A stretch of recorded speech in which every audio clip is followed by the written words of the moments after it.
નમસ્કાર વિદ્યાર્થી મિત્રો, આપણે ધોરણ 8 વિષય ગણિત એની અંદર આપણે અભ્યાસ કરતા ચેપ્ટર 1 સમય સંખ્યાઓ. એની અંદર સ્વાધ્યાય 1.1 ની અંદર આપણે ક્વેશ્ચન 1 થી 4 નો અભ્યાસ કર્યો.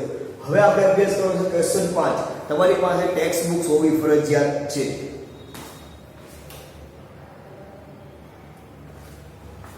ટેક્સ્ટ બુક્સ હોવી ફરજિયાત છે, કારણ કે રકમો અહીંયા વાંચીશું, લખીશું તો તમારે સમજવા માટે, અહીંયા સૂચનાઓ સમજવા માટે ટેક્સ્ટ બુક્સની જરૂર પડશે.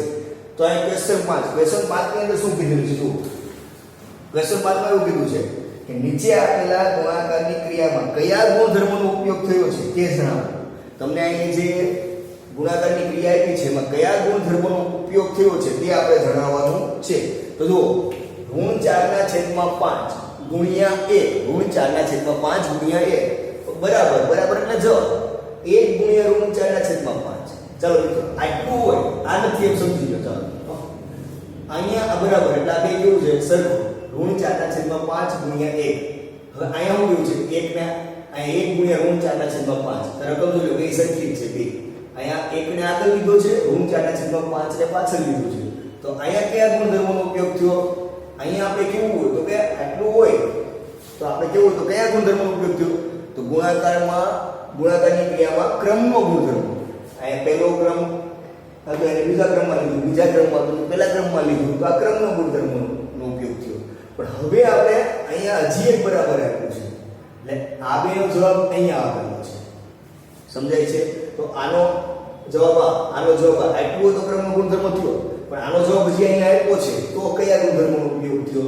તો 1 ગુણ્યા ઋણ 4/5 આનો જવાબ. તો અહીં તો 4 એકા 4 4/5. અહીં જે સંખ્યાએ ગુણાકાર કર્યો એ સંખ્યા પોતે જવાબમાં આવી. તો આપણે આ ગુણધર્મ શીખાતા કે 1 નો ગુણાકાર આપણે આ સંખ્યાએ કર્યો તો સંખ્યા પોતે જ જવાબમાં આવી. તો આ ગુણાકારની ક્રિયામાં કયા ગુણધર્મનો ઉપયોગ થયો? તો ગુણાકારની ક્રિયામાં તટસ્થ સંખ્યા 1 આપણે ગુણધર્મ શીખાતા કે તટસ્થ સંખ્યાને એક હારે ગુણીએ તો સંખ્યા પોતે જ જવાબમાં આવે. તો કયા ગુણધર્મનો ઉપયોગ થયો? તો એ ગુણાકારની તટસ્થ સંખ્યા.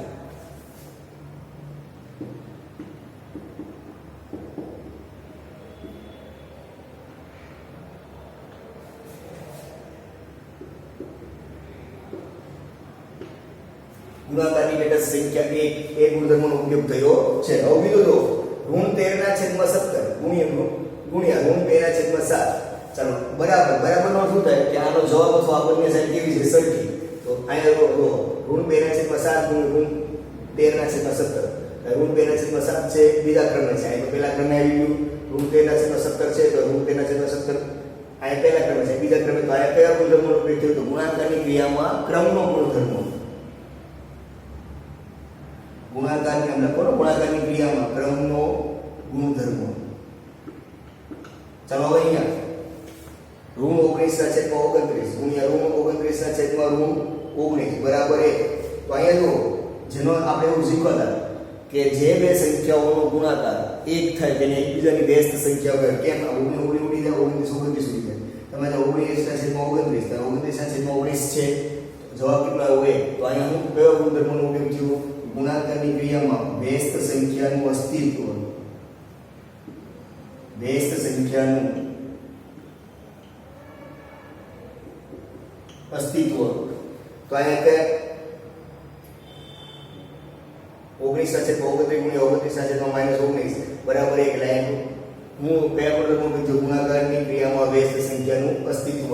હવે જો ક્વેશ્ચન 6 તમારી પાસે બુક્સ હોવી જોઈએ. ક્વેશ્ચન 6 માં કીધું છે સંખ્યા 6/13 ને -7/16 વડે વ્યસ્ત વડે ગુણો.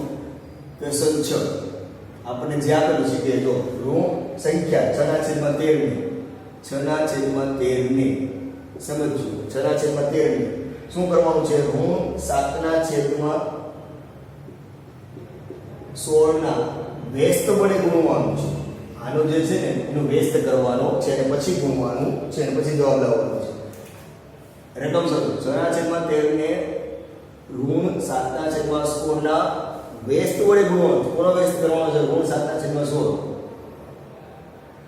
તો અહીંયા ઋણ 7/16 નો વ્યસ્ત આપણે લખીશું. વ્યસ્ત એટલે શું કરવાનું? ઉલટી ગયા તો અહીંયા ઋણ 16/7 થશે.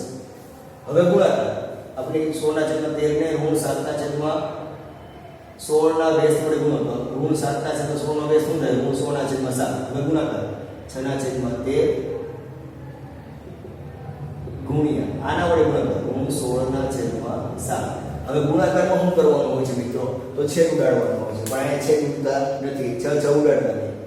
આના ભાગ પડે, ચાલો 6 ના ભાગ પડે 3 2 6, આના ભાગ પડે 4 2 એટલે 8 2 16, ચોકે ચોકે 100 નો ઉપર પર ઉડે ને આના નો પડે, આના નો પડે.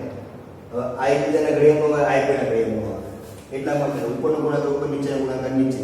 આનો જવાબ લખો તો 196 છેદમાં 13 + 51. હવે અહીંયા જો ચિહ્ન આ પ્લસ છે માઈનસ, પ્લસ માઈનસ માઈનસ, આમાં મોટી સંખ્યા હોય, સરવાળા બાદબાકી હોય તો જ મોટી સંખ્યા હોય. તો અહીંયા એનો જવાબ આવી ગયો ઋણ 96/51. ચાલો હવે આગળ ક્વેશ્ચન 7. આ ટૂંકા પ્રશ્નો છે પણ મિત્રો આવડતા હોવો જોઈએ. ક્વેશ્ચન 7 ની રકમ આપણને આવી રીતના કીધેલી છે. ક્વેશ્ચન 7 ની અંદર શું કીધેલું છે? 1/3 ગુણ્યા 6 ગુણ્યા કૌંસમાં 6 ગુણ્યા 4/3 રકમ સમજો. 1/3 ગુણ્યા કૌંસમાં 6 ગુણ્યા 4/3 ની 1/3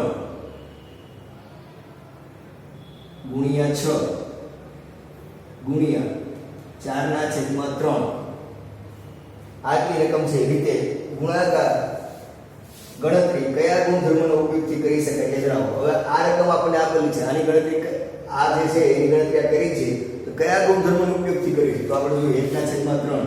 હવે ક્રમનો ગુણધર્મ તો લાગુ નથી પડતો, ક્રમ નથી બદલાયો. કેમ? 1/3 ગુણ્યા 6 ગુણ્યા 4/3 ની 1/3 ગુણ્યા 6 ગુણ્યા 4/3 આમાં કયો ગુણધર્મનો ઉપયોગ થયો? તો આપણે કહી શકીએ જો અહીંયા 1/3 નો ગુણાકાર 6 હારે કરી શકાય, તો આની હારે કરી શકાય. 1/3 ગુણ્યા 6 હારે કરો, પછી બાકી રકમ લીધી, ક્યાં લઈ લીધી? 12 લઈ લીધી. તો અહીંયા આપણે ક્રમ એનો જ છે, પણ અહીંયા આનો ગુણાકાર આની હારે કર્યો. તો આપણે કયા ગુણધર્મનો ઉપયોગ કર્યો? જૂથનો ગુણધર્મ. કયો ગુણધર્મ? ગુણાકારની ક્રિયામાં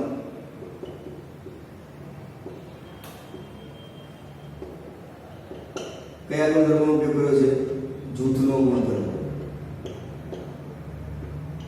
ગુણાકારની ક્રિયામાં જૂથના ગુણધર્મનો ઉપયોગ કરેલો છે.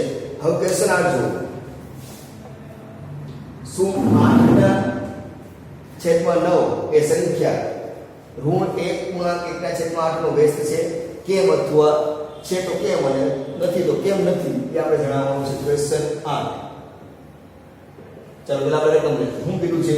8/9 8/9 એ સંખ્યા 8/9 એ સંખ્યા ઋણ 1 જો સંખ્યાઓ વાંચતા આવડે અને 1/8 નો વ્યસ્ત છે તો કેમ અને નથી તો કેમ નથી? તો પેલા 8/9 એ સંખ્યા આનો વ્યસ્ત છે કે નહીં એ જાણવું છે. તો આ તો એક પૂર્ણાંક છે ને એક અપૂર્ણાંક સંખ્યા છે. તો આ મિશ્ર સંખ્યાને આપણે પેલા સાદા પૂર્ણાંકમાં કરીએ. ઋણ 1/1/8 એને આપણે પેલા સાદા પૂર્ણાંકમાં ફેરવવું તો આપણે ધોરણ 6 7 ભરી દીધી. નીચે ગુણાકાર ઉપર સરવાળો. પેલા આ બેનો ગુણાકાર 8 × 8 જે જવાબ આવે એને સરવાળો. 8 × 8 8 જવાબ આવ્યો એનો સરવાળો આને એને કરો તો 8 ને 1 9 છેદ ક્યારે બદલાય નહીં. જે છેદ છે 8 નો 8 અને 8. હવે અહીં કેવું છે? માઈનસ. ઈ તો માઈનસ અહીં આપવું જ પડે. માઈનસ -9/8. હવે આપણે જોવાનું છે કે 8/9 એ સંખ્યા ઋણ 1/8 નો વ્યસ્ત છે કે 8/9 છે એ ઋણ 9/8 નો વ્યસ્ત છે. વ્યસ્ત ફોર્મ ઉલટું કરવાનું. ધારો 8/9/8 છે તો અહીંયા 8/9 થઈ જાય છે, પણ અહીંયા માઈનસ છે, અહીંયા પ્લસ થઈ જાય છે તો વ્યસ્ત ગણાય નહીં. તો અહીંયા ઋણ 9/8 નો વ્યસ્ત કયો થશે? આપણે કેમ એવું કીધું છે? તો ઋણ 8/9 થાય. માટે 8/9 એ 1 ગુણ્યા -1 ગુણ્યા 1/8 નો વ્યસ્ત નથી. આપણું કારણ આપણે કારણ કે ઋણ 9/8 નો વ્યસ્ત શું થઈ જાય? ઋણ 8/9 થાય. માટે 8/9 એ ઋણ 1 ગુણ્યા 1/8 નો વ્યસ્ત નથી. હવે ક્વેશ્ચન 9 જુઓ. આવા ટૂંકા પ્રશ્નો છે મિત્રો. ક્વેશ્ચન 9 શું કહે છે? શું 0.3 એ 3 ગુણ્યા 1/3 નો વ્યસ્ત છે કેમ અથવા કેમ નહીં? તો ચાલો 0.3 અને બીજું છે 3 ગુણ્યા 1/3. હવે આપણે પ્રશ્ન પૂછ્યો 0.3 એ 3 ગુણ્યા 1/3 નો વ્યસ્ત છે. તો પહેલા આ દશા સપ્રમાણ છે, આ મિશ્ર સંખ્યા છે. પહેલા એને સાદા અપૂર્ણાંકમાં ફેરવીએ. 0.3 એને સાદા અપૂર્ણાંકમાં ફેરવવું પડે. 0.3 બરાબર 3/10 અને 3 ગુણ્યા 1/3 ને સાદા અપૂર્ણાંકમાં ફેરવવું તો નીચે ગુણાકાર કરશો 3 × 9 9 ને 10 10/3. ચાલો 10/3 થઈ ગયું. હવે જો આપણને પ્રશ્ન શું પૂછ્યો છે? 0.3 એ 3 ગુણ્યા 1/3 નો વ્યસ્ત છે, એટલે કે આ છે આનો વ્યસ્ત છે. તો આ મિશ્ર સંખ્યા છે એનો સાદો અપૂર્ણાંક મળે 10/3 નો વ્યસ્ત કેવો થાય? 3/10 થાય. 3/10 થાય. માટે 0.3 એ 3 ગુણ્યા 1/3 નો વ્યસ્ત છે. માટે 0.3 એ 3 ગુણ્યા 1/3 નો વ્યસ્ત છે. હવે મિત્રો ક્વેશ્ચન 10 એનો અભ્યાસ આપણે કરીશું.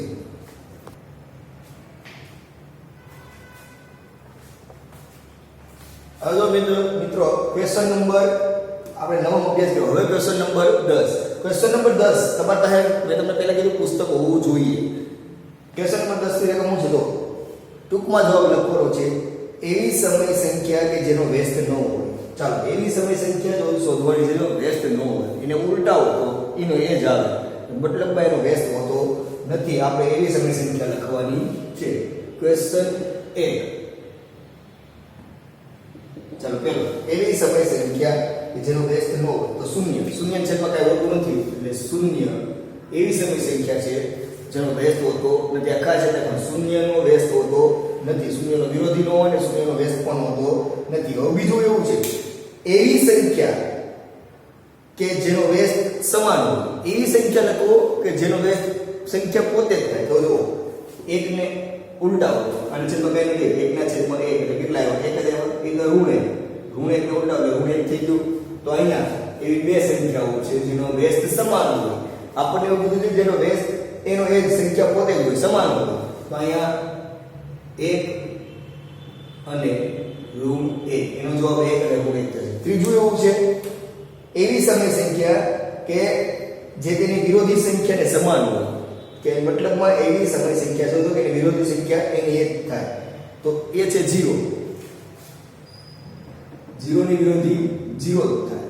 0 ની વિરોધી શું થશે? 0 જ થાય. હવે ક્વેશ્ચન 11. ક્વેશ્ચન 11 કે અંદર પૂછો તો આપેલું શું છે ક્વેશ્ચન 10 ની અંદર? ક્વેશ્ચન 10 માં શું છે કે પહેલું એવું કીધું છે કે એવી સંખ્યા કે જેનો વ્યસ્ત ન હોય તો શૂન્યનો વ્યસ્ત હોતો નથી. બીજું શું કીધું છે એવી સમય સંખ્યા કે જેનો વ્યસ્ત સમાન હોય એટલે 1 અને ઋણ 1 એનો વ્યસ્ત એનો એ જ હોય. ત્રીજું શું કીધું જેનો વ્યસ્ત જેનો વિરોધી એનું જેવું જ હોય તો શૂન્ય. શૂન્યનો વિરોધી -0 નો થાય, એ જ શૂન્ય જ થાય. હવે જો નીચેની ખાલી જગ્યાઓ ક્વેશ્ચન 11. ક્વેશ્ચન 11 ની અંદર શું નીચેની ખાલી જગ્યાઓ પૂરો. ક્વેશ્ચન 11 એમાં આપણને એવું કીધું છે નીચેની ખાલી જગ્યાઓ પૂર્ણ કરો. તો પહેલી ખાલી જગ્યા આપણને શું કીધેલી છે? શૂન્યનો વ્યસ્ત. પહેલી ખાલી જગ્યા શું કીધું છે? શૂન્યનો વ્યસ્ત. તો એનો જવાબ આવે શૂન્યનો વ્યસ્ત હોતો નથી. શૂન્યનો વ્યસ્ત હોતો નથી એટલે આપણે અહીંથી લખીએ છીએ. એનો જવાબ આપણે ખાલી અહીંયા ક્વેશ્ચન 10 અને 11 માં માત્ર અહીંયા જવાબ જ લખીશું. શૂન્યનો વ્યસ્ત હોતો નથી. હવે ક્વેશ્ચન 11 ની અંદર બીજી ખાલી જગ્યા સંખ્યાઓ ખાલી જગ્યા અને ખાલી જગ્યા પોતાના જ વ્યસ્ત છે.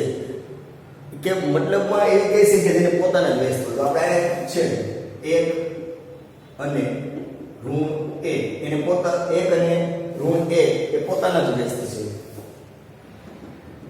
ત્રીજું ચલો એમાં શું કીધું છે ઋણ 5 ની વ્યસ્ત સંખ્યા ખાલી જગ્યા છે ઋણ 5 ની વ્યસ્ત સંખ્યા વ્યસ્ત એટલે શું કરવાનું ઉલટું કરવાનું છે તો એ ઋણ 5 છે એને ઉલટાવો તો આના છેદમાં કાંઈ કેટલા હોય એ ઋણ 1 ના છેદમાં 5 તો જવાબ આવશે ઋણ 1 ના છેદમાં 5 ચલો આગળની ખાલી જગ્યા ચોથી ખાલી જગ્યા એવું કહેવા માંગે છે 1 ના છેદમાં x ની વ્યસ્ત સંખ્યા ખાલી જગ્યા છે 1 ના છેદમાં x એની વ્યસ્ત સંખ્યા કરે અને ઉલટાવો તો x ના છેદમાં 1 પણ છેદમાં 1 લખાય નહીં એટલે જવાબ આવશે x ચલો આગળની ખાલી જગ્યા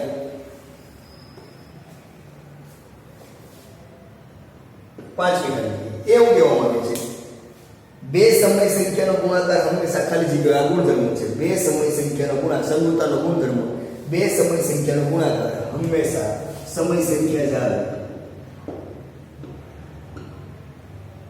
બે સમય સંખ્યાનો ગુણાકાર હંમેશા સમય સંખ્યા જ હોય છે પછીની આગળ શું કીધું છે ધન સમય સંખ્યાની વ્યસ્ત સંખ્યા ખાલી જગ્યા હોય છે ધન સમય સંખ્યા છે દાખલા તરીકે 3 ના છેદમાં 5 એની વ્યસ્ત 5 ના છેદમાં 3 ધન સમય સંખ્યાની વ્યસ્ત ધન સમય સંખ્યા જ હોય આ એમ કીધું હોય ધન સંખ્યાની ધન સમય સંખ્યાની વિરોધી સંખ્યા તો ધન સમય સંખ્યાની વિરોધી સંખ્યા ઋણ સમય સંખ્યા થાય પણ આપણને વ્યસ્ત પૂછી છે ખાલી જગ્યામાં ખાસ ધ્યાન રાખવાનું છે વ્યસ્ત પૂછી છે કે ઋણ તો આ ધન સમય સંખ્યાની વ્યસ્ત પૂછી તો ધન સમય સંખ્યા થાય જો આપણને પૂછ્યું ધન સમય સંખ્યાની વ્યસ્ત તો ઋણ સમય સંખ્યા ખાસ યાદ રાખવાનું છે હવે આપણે શીખવાનું છે સ્વાધ્યાય આગળનું 11 1.2 સ્વાધ્યાય 1.2 તો સ્વાધ્યાય 1.2 શીખતા પહેલા ખાસ ધ્યાન રાખો સ્વાધ્યાય 1.2 કાઢો એમાં પહેલો પ્રશ્ન કીધું છે નીચે આપેલી સંખ્યાઓનું સંખ્યા રેખા પર નિરૂપણ કરો આપણે ધોરણ 7 ની અંદર પણ અભ્યાસ કરી ગયા સંખ્યા રેખા પર નિરૂપણ કરવાનું તો એમાં આપણે બે મુદ્દા યાદ રાખવાના છે ખાસ આપણો આ સ્વાધ્યાય છે આ જે સ્વાધ્યાય છે એ 1.1 છે હવે આપણે શરૂ કરવાનું છે સ્વાધ્યાય 1.2 એમાં આપણને એવું કીધું છે સંખ્યા રેખાઓ પર નિરૂપણ કરો કોના પર નિરૂપણ કરવાનું આપેલી સંખ્યાનું સંખ્યા રેખા પર નિરૂપણ કરો એમાં મેં તમને ધોરણ 7 ની અંદર બે મુદ્દા યાદ રાખવાના કીધા હતા પહેલું આપણે યાદ રાખવાનું છે કે આપેલ પૂર્ણાંક જે પૂર્ણાંક આપણને આપેલો જે પૂર્ણાંકને આપણે સંખ્યા રેખા પર દર્શાવવાનો છે પૂર્ણાંક કયા બે પૂર્ણાંકની વચ્ચે આવે એ ધ્યાન રાખવાનું છે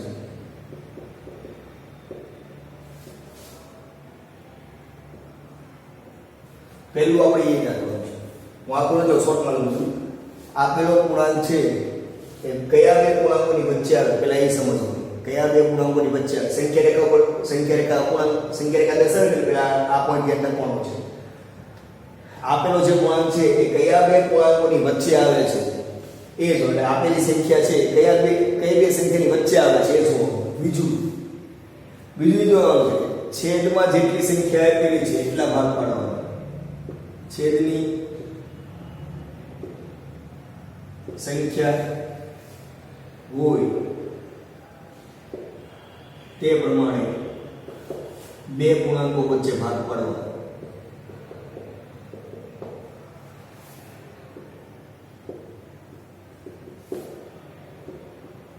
આ કોઈ થિયરી નથી આ તો તમને ખબર પડે ને એટલા માટે લખ્યું છે આપણી ભાષામાં લખ્યું છે કે બે પૂર્ણાંકો આ જે પૂર્ણાંક આપણે રકમ આપી છે એ કયા બે રકમની વચ્ચે આવે એ શોધો બીજું છેદમાં જે રકમ આપી છે અને છેદમાં જે સંખ્યા છે એ પ્રમાણે બે પૂર્ણાંકો વચ્ચે આપણે ભાગ પાડવાના છે તમને એક દાખલો શીખવાડીશ એટલે તમને આવડી જશે પહેલું આપણે એવું કીધું છે ક્વેશ્ચન એ એની અંદર હું કીધેલું છે જુઓ કે આપેલી સંખ્યાનું સંખ્યા રેખા પર નિરૂપણ કરો તો એમાં પહેલું કીધું છે 7/4 કેટલા કીધેલા છે 7/4 એનું આપણે સંખ્યા રેખા પર નિરૂપણ કરવાનું છે તો મિત્રો પહેલા જો આપણે પહેલો કોઈ યાદ રાખવાનું છે કે આ પૂર્ણાંક છે આ જે પૂર્ણાંક આપ્યો છે 7/4 એ બે કયા બે પૂર્ણાંકની વચ્ચે આવે એ શોધવાનું છે તો એના માટે આપણે આ નથી સિમ્પલ રીત છે ભાગાકાર કરવાનો છે આ ઉપરની સંખ્યા છે ને જેલમાં નાખી આ પ્રકારની જેલ છે ઉપરની સંખ્યા જેલ ઉપરની સંખ્યામાં અંદર જાય અને ભાગ્યા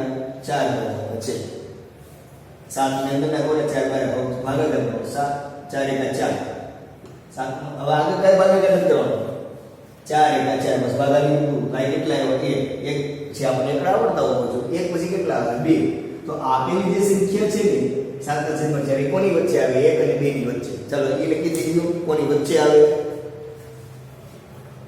તો એક એક સ્ટેપમાં શાંતિથી દાખલા સમજતા જવાના. આ બીજું ચેપ્ટર છે. અહીંયા 7/4 હાલો પેલો પોઈન્ટ આપણે ખબર પડે કોની વચ્ચે આવે? 1 અને 2 ની વચ્ચે. છેદની સંખ્યા હોય, છેદની સંખ્યા કેટલી? 4. તે પ્રમાણે બે પૂર્ણાંકો વચ્ચે ભાગ પાડવાના. મતલબ 1 અને 2 બે પૂર્ણાંકો જે આવતો 1 અને 2 જે 0 ને 1 એની વચ્ચે કેટલા ભાગ પાડવાના? 4. પેલા આપણે મૂકી દીધું કોની વચ્ચે? 1 અને 2 ની વચ્ચે. આપણે સંખ્યા બધા ધન પૂર્ણાંક છે. સંખ્યા એક આપણને હવે આવડતું 8માં ભણીએ છીએ 0. 0 ની આ બાજુ ધન પૂર્ણાંક હોય, આ બાજુ ઋણ પૂર્ણાંક, આપણે ધન પૂર્ણાંક લખવાનું છે. તો અહીંયા 0 લખાઈ ગયું. હવે આપણે કેટલા ભાગ પાડવાના છે? તો અહીં છેદમાં કેટલા છે? 4. તો બે પૂર્ણાંકો વચ્ચે 4 ભાગ પાડો. સીધું એક લખવાનું, 4 ભાગ પાડી દેવાના. 0 લખ્યું, 1 ભાગ, 2 ભાગ, 3 ભાગ, આ ચોથો ભાગ અહીંયા એક ઉપર લખવાનું. આપણી સંખ્યા કોની વચ્ચે આવશે? 1 અને 2 ની વચ્ચે આવશે. તો આ 1 થયો. કેટલા ભાગ પાડવાના? છેદમાં જેટલા હોય એટલા. કેટલા? 4. 1 2 3 ચોથો ભાગ એક લીધો. હવે પાંચમો છેદમાં 4 ભાગ. હવે 1 અને 2 ની વચ્ચે કેટલા ભાગ પાડવાના? 4. આ 1 2 3 ચોથો ભાગ એવો અહીંયા 2 લખી દઈએ. ચાલો આટલું લખાઈ ગયું. હવે આપણને ધોરણ 6 ની અંદર કે 4 ની અંદર શીખવાડ્યું કે અપૂર્ણાંક દર્શાવો 5 ની અંદર. તો જેટલા ભાગમાંથી જેટલાનો ભાગ દર્શાવો એને કુલ જેટલા ભાગ હોય એને છેદમાં રાખવાના, જેટલાનો ભાગ હોય એને ઉપર રાખવાનો. તો આ 4 ભાગ પાડ્યા મને પહેલો ભાગ છે એને દર્શાવવો હોય તો 1 ના છેદમાં આ પહેલો ભાગ છે લઈએ. કુલ કેટલા ભાગ છે? 4. 1 ના છેદમાં 4. આ બીજો ભાગ 2 ના છેદમાં 4. ત્રીજો ભાગ 3 ના છેદમાં 4. ચોથો ભાગ 4 ના છેદમાં 4 અને 4 4 ઉડી જાય એક આવી ગયો. હવે આ પાંચમો ભાગ 5 ના છેદમાં 4. આ છઠ્ઠો ભાગ 6 ના છેદમાં 10. 4 ભાગ છે છેદમાં 4 જ રહે. અહીંયા સાતમો ભાગ 7 ના છેદમાં 4. અહીંયા આઠમો ભાગ 8 ના છેદમાં 4. અહીંયા 4 નું 8. 4 4 ઉડી જાય આવી ગયા, લઈ આવી ગયો. હવે આપણે કયું દર્શાવ? 7 ના છેદમાં 4 દર્શાવવાનું. અમુક મિત્રો શું કરે છે? આટલું કરી નાખે, દર્શાવે નહીં. તો તમારી સંખ્યા રેખા ખોટી ગણાય. તમે દર્શાવવાનું કીધું છે તો અહીંયા ટપકું કરવાનું અને પછી અહીં ગોળ રાઉન્ડ કરવાનું. આને દર્શાવવું પડે સંખ્યા રેખા ઉપર. SBI નો સિમ્બોલ દર્શાવવાનો છે. હવે બીજી રકમ એવી છે -5/6. -5/6. ચાલો આપણે આને સંખ્યા રેખા ઉપર દર્શાવી છે. બે પોઈન્ટ આપણે લખ્યા છે. પૂર્ણાંક જે આપણે આ પૂર્ણાંક આપ્યો છે એ કયા બે પૂર્ણાંકોની વચ્ચે છે પેલા આપણે નક્કી કરી લઈએ. એના માટે આપણે ઉપરની સંખ્યા નીચેની સંખ્યા 12. તો આપણે એનો 6 એટલે સેમ નથી કરાતો. અહીં ભાગ હાલતો નથી. અહીંયા 12 મોટી સંખ્યા છે, ભાગનો નથી હાલતો. એટલે અહીંયા આપણે પોઈન્ટ એટલે શૂન્ય લખવો પડે.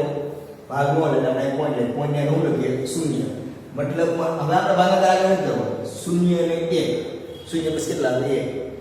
અહીં આપણે કોની વચ્ચે આવતો? 1 અને 2 ની વચ્ચે. આ કોની વચ્ચે આવે? 1 અને એટલે 0 અને 1 ની વચ્ચે. આ સંખ્યા કોની વચ્ચે આવે? 0 અને 1 ની વચ્ચે. પણ કયો 1 છે? આ ઋણ પૂર્ણાંક છે. ઋણ 1 ની વચ્ચે આવશે. ચાલો અહીંયા જુઓ. પહેલા આપણે નક્કી કરી લીધું કોની વચ્ચે આવે? 0 અને 1 ની વચ્ચે. એ નક્કી થઈ ગયું. ચાલો હવે આપણે છેદની સંખ્યા હોય તે પ્રમાણે બે પૂર્ણાંક વચ્ચે ભાગ પાડવાના છે. છેદની સંખ્યા કેટલી છે? 6. તો આપણે બે પૂર્ણાંક વચ્ચે કેટલા ભાગ પાડીશું? 6 ભાગ પાડીશું.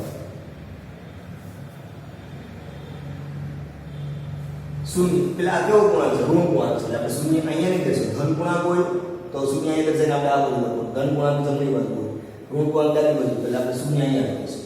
હવે કેટલા ભાગ પાડીશું? છેદમાં કેટલા? 6. તો 6 1 2 3 4 5 અને આ 6. છઠ્ઠો ભાગ આવે ને 1 લઈ ગયું. અને આપણે ખબર છે કે 0 ને 1 ની વચ્ચે આવે છે. હવે અહીંયા ઋણ પેલો ભાગ ઋણ 1/6. 6 ભાગમાંથી પેલો 1/6. ઋણ બીજો ભાગ ઋણ 2/6. ત્રીજો ભાગ ઋણ 3/6. ચોથો ભાગ ઋણ 4/6. પાંચમો ભાગ ઋણ 5/6. છઠ્ઠો ભાગ ઋણ 6/6. 6 ઉડી જાય આવી ગયું. અહીં ઋણ 1 સોરી ઋણ 1 આવે. ઋણ 1. હવે આપણે કયું દર્શાવવું? ઋણ 5/6. ઋણ 5/6 દર્શાવવું એટલે ટપકું ગોળ રાઉન્ડ મારવું. ચાલો આ મિત્રો શું સંખ્યા રેખા ઉપર આપણે કઈ રીતના દર્શાવવું? હા આપણે ધોરણ 7 ની અંદર પણ અભ્યાસ કર્યો હતો. હવે જો ક્વેશ્ચન આગળનો ક્વેશ્ચન જોઈએ તો આગળના ક્વેશ્ચન ને શું કીધું છે? ક્વેશ્ચન સંખ્યાઓ ઋણ 2/11, ઋણ 5/11, ઋણ 9/11 ની સંખ્યા રેખા ઉપર દર્શાવો. ચાલો એવું આપણને કીધેલું છે ક્વેશ્ચન 3 ની અંદર. સોરી ક્વેશ્ચન 2 ની અંદર ક્વેશ્ચન 2 ની અંદર આપણે આટલું કીધેલું છે ઋણ 2 ના છેદમાં 11 ઋણ 5 ના છેદમાં 11 અને ઋણ 9 ના છેદમાં 11 ને સંખ્યા રેખા ઉપર દર્શાવવાનું છે. તેમાં કઈ ધાર મારવાની છે નહીં. જો અહીંયા પહેલા કઈ રીતે કયા બે પૂર્ણાંકોની વચ્ચે આવે તો બધાના છેદમાં 11 છે. આ 2 11 એટલે આપણે ખબર 0 આવે, 5 11 એટલે આ 0 આવે, 9 અને 11 ભાગમાં એટલે 0 આવે. તો અહીંયા બધાને કોની વચ્ચે આવે 0 અને બધા ઋણ પૂર્ણાંક 0 ને 1 ની વચ્ચે આવે છે. એટલે આપણે 0 ને 1 ની વચ્ચેની સંખ્યા રેખા દોરવાની છે. આપણે થોડી જગ્યા થઈ એટલે આપણે આ રીતે દોરીશું. આને કાઢી નાખીશું. અહીંયા આપણે 0 અને 11 ની વચ્ચેની સંખ્યા રેખા દોરવાની છે. સોરી 0 અને ઋણ 1 ની વચ્ચેની સંખ્યા 11 તો છેદમાં દોરો. આ કોની વચ્ચે આવે બધા 0 ને ઋણ 1 ની વચ્ચે આવે. 0 ને ઋણ 1 ની વચ્ચે આવે છે. તો આપણે અહીંયા 0. હવે કેટલા ભાગ પાડવાના? છેદમાં કેટલા છે? 11. તો 11 ભાગ પાડવાના. આ 1 2